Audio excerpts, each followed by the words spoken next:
नमस्कार देवियों और सज्जनों, व्यालोक वाणी में आप सभी का स्वागत है। एक चीज जो आप सभी से बताना चाहता हूं कि इस देश में एक जुडिशरी है, एक कार्यपालिका है, एक विधायिका है और कहने को एक चौथा स्तंभ है जिसका मैं प्रतिनिधि हूं। वो कहा जाता है कि इन तीनों स्तंभों की देखभाल करता है, इसलिए मैं इन तीनों स्तंभों पर सवाल उठाता हूं। लेकिन पहले आइए एक वीडियो देखते हैं और उसके बाद अपने अतिथि से बात करेंगे। आइए जरा देखें ये video. But not faulty, not faulty Chinese battery, but faulty husband.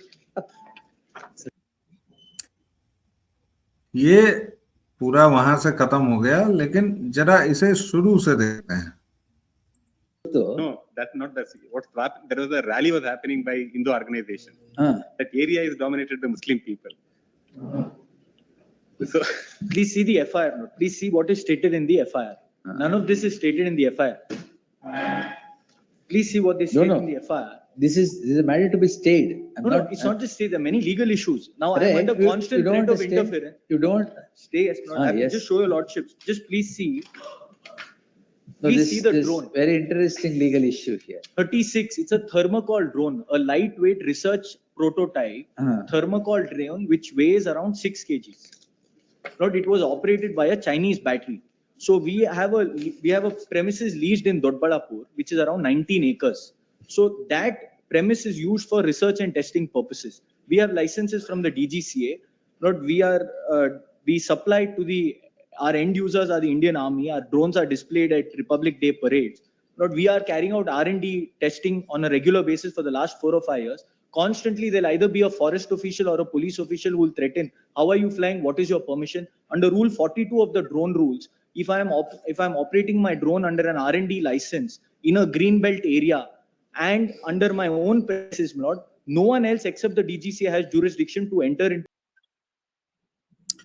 ये अंग्रेजी में पूरी बात कही गई है और हमारे अतिथि ऋतुक भट्टाचार्य जी हमारे साथ हैं।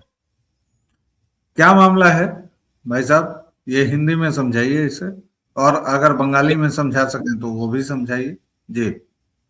बारी बारी। एक थाना है कर्नाटका में जिसका नाम है डोडाबल्लापुर। उसका सब इंस्पेक्टर है, दरोगा है सादिक पाशा। একটা থানা যার নাম ডোডাবাল্লাপুর কর্ণাটকে, তার একজন दारोगा सब इंस्पेक्टर सादिक पाशा। इन्होंने क्या किया कि अच्छा ये कंपनी को तो लाइसेंस मिला हुआ है डीजीसीए से। और व्यालोक भाई, आपके सबसे पहले प्रबुद्ध दर्शकों को वंदे मातरम, जय श्री राम, हर हर महादेव। और आपको व्यालोक भाई, आप भी जानते हैं और प्रबुद्ध दर्शक भी जानते हैं, पब्लिक प्राइवेट पार्टिसिपेशन से कई एनिमीज हैं जो आर्मी को मतलब इक्विपमेंट सप्लाई करती है बना के। इसमें से ये भी एक कंपनी है, वो बना रही है। इनको डीजीसीए से लाइसेंस भी मिला हुआ है, वो तो सुनवा दिया। तो वो टेस्टिंग ये लोग कर रहे थे और टेस्टिंग करते करते अचानक से ड्रोन की बैटरी थोड़ी सी फॉल्टी थी, तो आके गिर पड़ी वो ग्रीन जोन में, जिसका भी इनके पास एक्विजिशन का पूरा डॉक्यूमेंट्स है। किसी ने कंप्लेन नहीं किया। ये सादिक पाशा ये आकर बोलता है कि ये अब सुओ मोटो लेकर उसने एफआईआर कर दिया। और जैसे एफआईआर किया, इसने परेशान करना शुरू कर दिया इसके मालिकान को, इनके डायरेक्टर्स को, इसके जो भी इन्वेस्टर्स हैं या जो भी इंटरेस्टेड लोग हैं, उन लोगों को इसने परेशान करना शुरू कर दिया। तो परेशान होने के बाद कि और कहता क्या है कि जो भी सीक्रेट तुम्हारे डॉक्यूमेंट्स है, जो भी तुम्हारे एग्रीमेंट है, तुम किसको सप्लाई करो, क्या सप्लाई करो, सारे के सारे डॉक्यूमेंट्स आप हमको दिखाइए। तो ये तो बहुत ऑब्जेक्शनेबल था। तो ये पहुंच गया मामला हाई कोर्ट में। तो हाई कोर्ट ने इसको लताड़ लगाई। तो ये कहता है कि अरे सर, मेरा पक्ष ये है कि ये तो एक प्राइवेट ऑपरेटर है। अरे तो प्राइवेट ऑपरेटर इतने सारे, मैंने जैसे पहले भी जिक्र किया कि आर्मी को प्राइवेट कंपनीज जो है, जो प्राइवेटली मतलब जो वो है प्लेयर्स हैं, वो इक्विपमेंट सप्लाई नहीं करती है आर्मी को या डिफेंस को, उसके पास डीजीसीए का लाइसेंस है और उसको चेक करने वाला ये चेक करेगा, ये सादिक पाशा।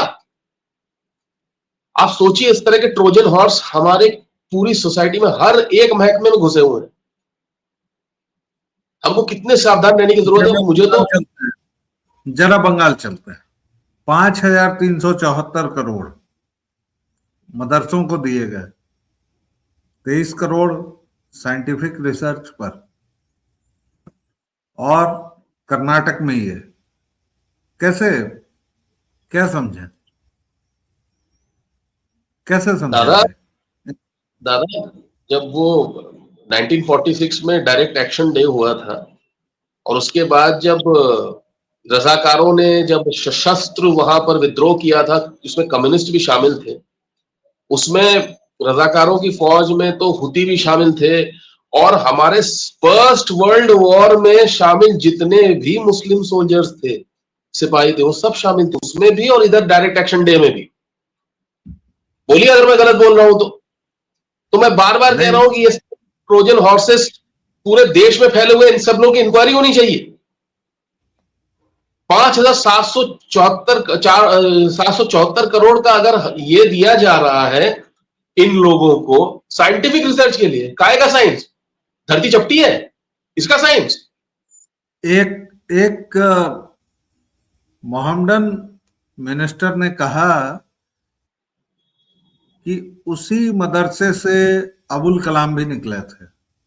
क्या जवाब है आपके पास, बताइए? वो जाकर चेक कर ले, वो जाकर चेक कर ले उनका एजुकेशनल क्वालिफिकेशन, वो कहां से निकले थे, कैसे निकले थे, रामेश्वरम के कौन से। वो तो कह रहा है कि मदरसे से निकले थे। बिल्कुल गलत बात, वो तो झूठ कहेंगे ही, उनकी तो बुनियाद ही झूठ पे है। आसमानी की बुनियाद किस पे? झूठ पे है। अब सारी दुनिया उनको उनको उनको वो क्या कहते हैं, उनको उधेड़ रहे। कल जर्मनी में भी धोए गए ये लोग, पैलेस्टीनी विक्टिम कार्ड खेल रहे थे और सड़क पे जाम करके। अभी ऑस्ट्रेलिया में भी कूटे गए ये लोग। तो सबको धीरे धीरे समझ में आ रहा है इन लोगों का। और यहाँ पर तो बरसों से एक और वीडियो दिखाता हूँ।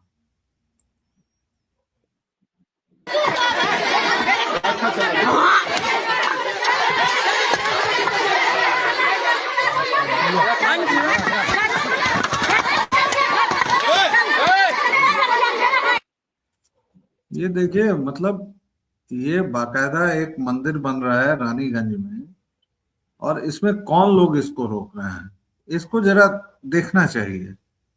मतलब दीवार बन रही है, बाकायदा एक पुलिसकर्मी भी है और 2-4 पुलिसकर्मी है, इसको रोक रहे हैं ये लोग। और दूसरी तरफ वो पाशा जो है वो सुओ मोटो लेता है। हमारे हिंदू कहाँ है? कहाँ है हिंदू हमारे? हिंदू सो रहा है, हिंदू सो रहा है। हिंदू को फिक्र है अपने बच्चे की, अपने बच्चे के भविष्य की।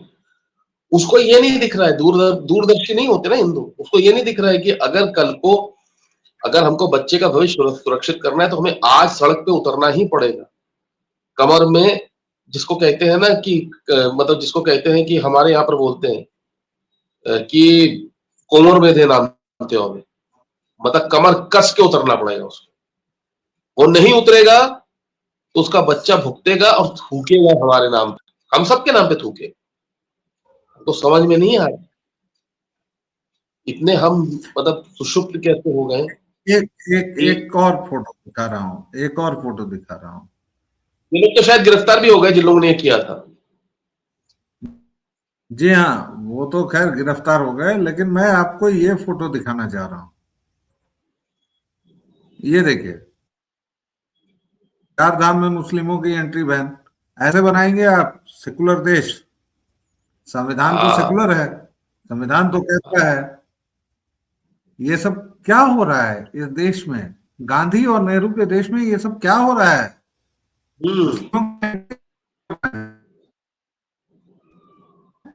वही देखिए, ऐसा है गांधी और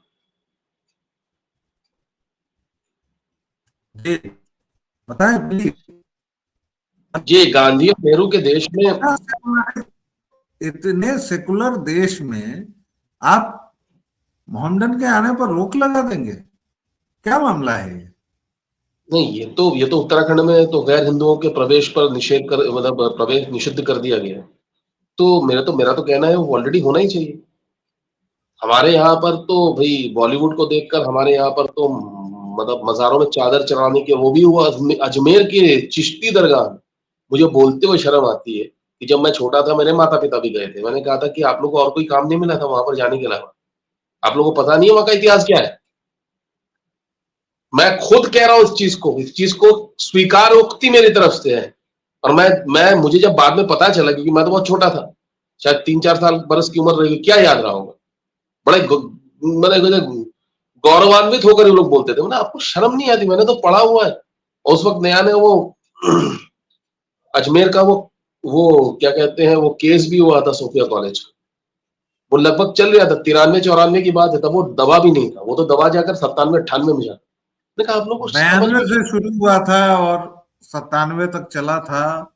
उसके बाद उसको दबाया गया, फिर वो हुआ, और अभी हाल में 1 साल पहले उन लोगों को सजा मिली है जो तथाकथित खादिम कहे जाते हैं, जो वो कब्र पूजते हैं और जो वो वहां चिश्ती दफन है। अरे मुझे ये नहीं पता। अरे वो चिश्ती तो था जिसने कहा था ना, गाय कटवाई थी उसने, हजारों गाय। और वही चिश्ती था जिसने पृथ्वीराज चौहान को ले जाकर दफना, मतलब वहां पे अफगानिस्तान में ले जाकर दफना दिया था उसको। हमारे, एक बात बोलूं आपसे, मैं आपकी बात तो नहीं कर रहा हूं, लेकिन हमसे जो हमारे जो प्रीडिसेसर्स हैं, हमारे पहली वाली जो पीढ़ी है, हमारे पिताजी दादाजी वाले, इन लोगों की गलतियों का फल हम लोग भोग रहे हैं। अभी भी इनको समझ में नहीं आ रहा है कि ये लोग क्या सेक्युलरिज्म की चाशनी और वो कोका कोला पीकर बैठे हुए हैं। ये तो चले जाएंगे 10-12 साल में, और कुछ सालों में हम चले जाएंगे, झेलना हमारे बच्चों को पड़ेगा। मुझे तो कभी कभी गुस्सा आता है कि एल्बम में, मैं आपको बता रहा हूँ आलोक भाई, मेरे माता पिता की फोटो बुलंद दरवाजा के सामने और वो सलीम चिश्ती की दरगाह के सामने देखता हूँ ना, तो मन करता है कि मैं उन एल्बम्स में आ गया। कसम से कह रहा हूँ,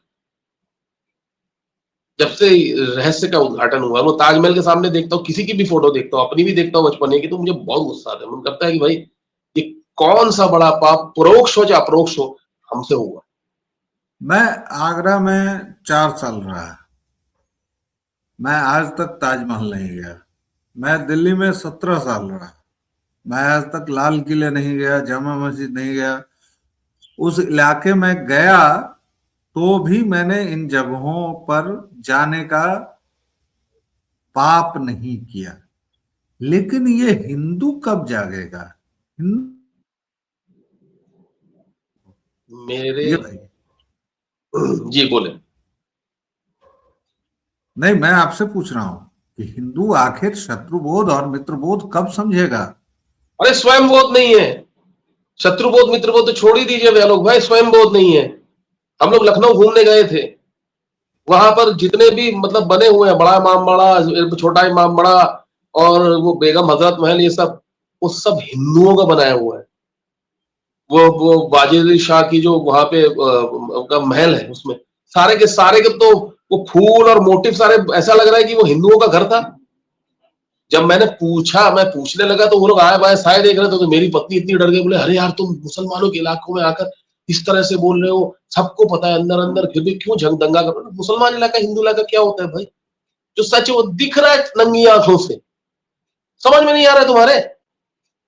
फूल कहाँ होता है उन लोग के, इसमें फूल पत्ती होती है क्या? उनकी बिल्डिंग जाकर देखो, जैसे उज्बेकिस्तान से लोग आए थे। तो उसको जो मदीना मस्जिद कह रहे हैं, जहां पर यूसुफ पठान फोटो खिंचा रहा है, वो तो हमारा मंदिर है। लेकिन मोहन भागवत कहते हैं कि हर एक मंदिर के नीचे शिवलिंग मत तलाशो। क्या करेंगे आप?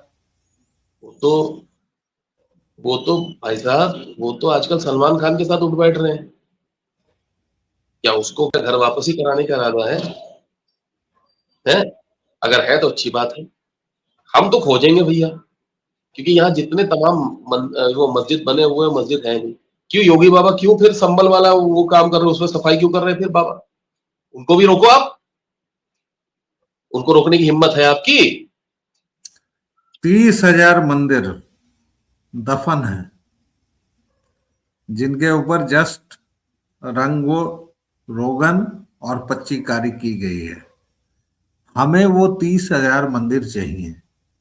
लेकिन जब मोहन भागवत जैसे लोग ये कहते हैं तो एक सामान्य हिंदू क्या करेगा? ये सवाल है ना ऋतुक भाई, ये है कि नहीं? ये है, लेकिन मोहन भागवत को एक चीज समझना चाहिए ना कि मंदिर जितने हैं हमारे, अभी मैं आपको वाराणसी की बता रहा हूँ, वहां पे एक माता जी का मंदिर है, शीतला माता मंदिर शायद थे वह कुछ, और वहां पे 365 दिन भंडारा चलता है मुफ्त में। और तमाम ऐसे मस्जिद है, मंदिर है पटना में भी, जो अपने खर्चे पर मतलब रोगियों का और जो दर्दी हैं उन लोगों का खर्चा उठाते हैं, उनके नाम पे अस्पताल चलाते हैं। एक भी और आप बता दीजिए जो चलाते हो, दूसरे जो रिलीजन वाले या मजहब वाले हैं वो चलाते हो। तो स्वामीनाथ की तरफ से दान जा रहा है, इधर से आ रहा है, उधर से आ रहा है, सब तो मंदिर से आ रहा है। मंदिर की इकोनॉमिक्स को समझेंगे तब ना हिंदू जागेगा। हिंदू के अंदर स्वयं बोध क्या? स्वयं बोध नहीं है उनके अंदर, तो शत्रु बोध और दूसरा बोध आएगा कहां से जब उसको खुद का ही बोध नहीं है। अब देखिए राम मंदिर का विरोध कर रहे थे ये लोग, हमारे मंदिर कब वापस आएंगे? और अगर ये सरकार नहीं ला पाएगी तो इस सरकार को क्यों नहीं गिरा देना चाहिए? एक आखिरी सवाल। देखिए सबसे पहले तो ये बात है कि धीरे धीरे हिंदू जाग रहा है। अभी देखिए मोहम्मद दीपक वाला केस था, उसके जिम का आपको पता चला होगा हाल क्या हुआ है।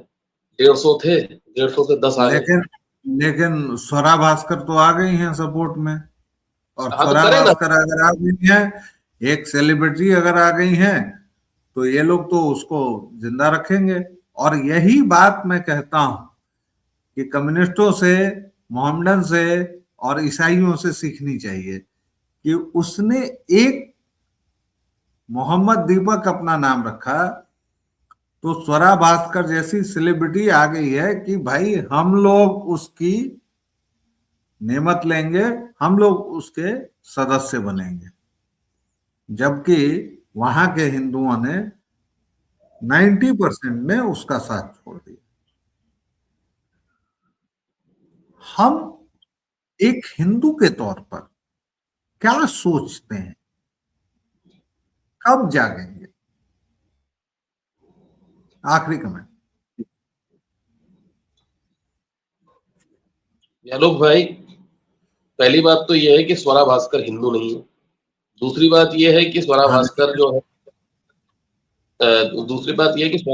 जो है वो पूर्ण रूपेण उसको कोई भी पसंद नहीं करता है। वो आए अपना पूरा वो सब लेकर, उससे क्या होगा। लेकिन हिंदू धीरे धीरे जाग रहा है, इसका सबूत है। हाँ, अब मैं अपने ही घर के एग्जाम्पल देकर आपको अगर बता रहा हूं तो हिंदुओं को जागने में अभी बहुत लंबा सफर तय करना है। तब तक के लिए तो हमको वो जो छद्म राष्ट्रवादी और जो नव सवर्ण बैठे हुए हैं हमारे, वो मैं बात में आप लोगों को बताना भूल गया, बहुत बड़े मठाधीश हैं जिनके हम लोग ऑफ कैमरा बात करते हैं। उन्होंने क्या कहा है कि हम किसी को जिता नहीं सकते हैं। उन्होंने मान लिया है कि उन्होंने योगी मोदी को नहीं जिताया, लेकिन हरा सकते हैं। तो मैं इस मंच से उनको कहना चाहता हूं कि भाई तुम जो कोई भी हो, तुम नहीं हरा सकते। तो यही प्रॉब्लम है हिंदुओं की, हम में लालच और स्वार्थ बहुत ज्यादा है। देखिए इनका ये जानते हैं अच्छी तरह से कि 2027 में बीजेपी को हटा नहीं पाएंगे उत्तर प्रदेश से, लेकिन 15 से 20 सीटें भी कम कर दी तो योगी आदित्यनाथ मुख्यमंत्री नहीं बनेंगे, कोई और बन जाएगा, उसको वो ही विल बी कॉम्प्रोमाइज्ड। तो ये चीज हमारे हिंदुओं में आज से है भैया, हजारों सालों से ये चीज चली आ रही है भैया, फूट डालने वाली चीज। तभी ना हम 1200 साल तक हमने गुलामी झेली है ना, इन्हीं लोगों की वजह से। वरना अरबों को और तुर्कों को तो 500 साल लग गए हम तक आने के लिए जी। लेकिन 1200 वर्षों तक हमने गुलामी नहीं झेली है ऋतुक भाई, हमने संघर्ष किया है। कभी भी पूरे भारतवर्ष पर किसी का कब्जा नहीं रहा है। लेकिन दर्शकों, श्रोताओं, अभी हमारी जो बातचीत हुई इसमें कई सवाल हैं। उन सवालों को सुनिए और सोचिए। मैं आपको हमेशा सवालों के साथ छोड़ जाता हूं। व्यालोक वाणी पर आपका जो स्नेह बना हुआ है प्लीज बनाए रखिए, और आगे इसको लाइक शेयर सब्सक्राइब कीजिए, क्योंकि मैं आपको उन सवालों के साथ छोड़ जाता हूं जिनके साथ हमारा जीवन जुड़ा हुआ है। इसलिए प्लीज इन सवालों पर सोचिए, ये सोचिए कि इनका जवाब क्या होगा। फिलहाल एक विराम, एक छोटा सा विराम, फिर मिलते हैं। जय जय सिया राम। जय श्री राम।